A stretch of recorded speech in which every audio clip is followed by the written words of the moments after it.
Tanya J. Powers on the line right now. It's 7:23. Good morning, Tanya. Good morning. So I'm wondering, can you hold on just for a second?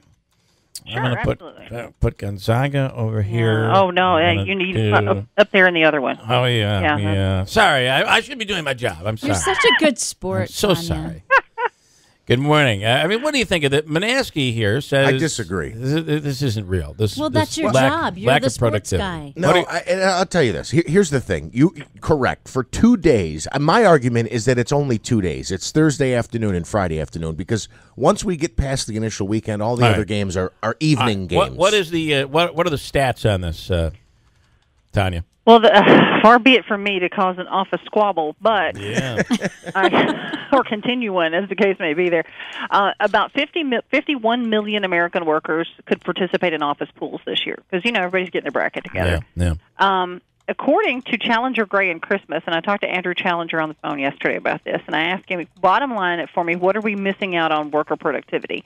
He said it gets down to about $1.3 billion. That is the dent in the bottom line. Wow. And they ran the numbers, and thankfully they're numbers people, because Lord knows I am not.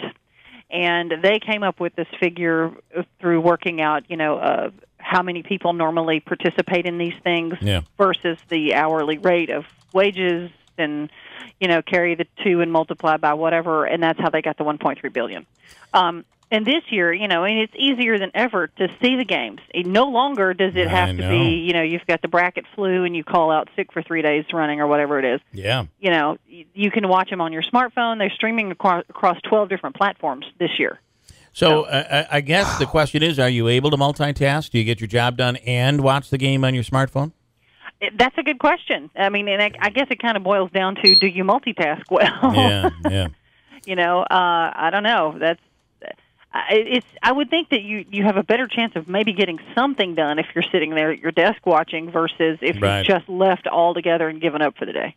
And because if you do that, if you leave, oftentimes you may end up at a bar or a sports bar or something where the cocktails are flowing, and it's a little tough to get back into work after that. Well, sure, and here's the interesting thing though that Andrew told me yesterday on the phone. He said, that the advice they're giving to employers is not necessarily to do everything you can to stamp this out. Yeah. He said kind of go with it, because if you have these office pools, then you have people who are probably in different departments who are all filling out brackets together in the same pool. Right. This gives them something to talk about where they may not normally work together. They may not normally even know each other, depending on the company. It's interesting you say that, because Julie here writes in and says, productivity may be down, but morale goes way up. I used to run pools for years, and morale goes sky high during this time. And because people have something to talk about. They have something in common. Yeah. You got the number crunchers and you got the creative people, and finally they're all on the same team for something. And, it's important. That's something employers, it's hard to manufacture that. Right. And especially when it's the employees doing it themselves. Right. Okay, all right, makes sense. They haven't gathered everybody into the conference room and said, we're team building today, because nobody wants to do that. Right. And this is way more, I hesitate to use the word organic, but it kind of is. Real. It's real. It's real. Real is much better. Now, tomorrow, please come back and tell us how we can win our bracket.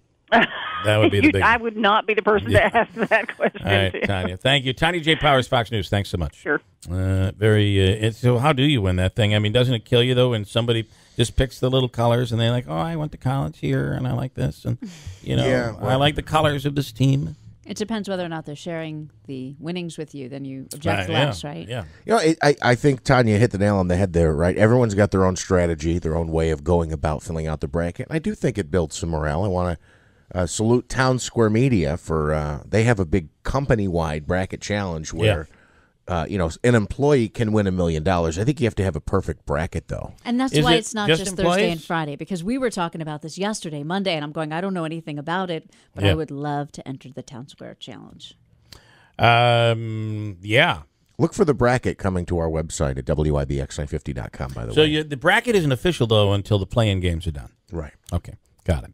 Andrew, do I need to take this right now, or can I do it? We can do it after the news if you'd like. Okay. Dean Cross in Utica celebrating birthday today. Dean, happy birthday. Kara Procio, P-R-O-C-I-O. Procio in Utica, happy birthday, Kara. And Jane Rooney in Floyd celebrating as well. Jane, happy birthday. The cake goes to Dean Cross in Utica from the Florentine Pastry Shop on Bleecker Street in Utica.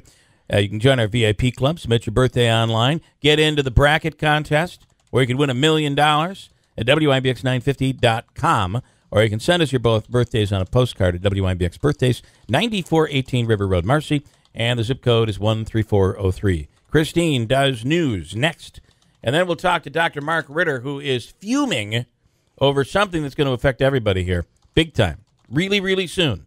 Coming up next on WIBX.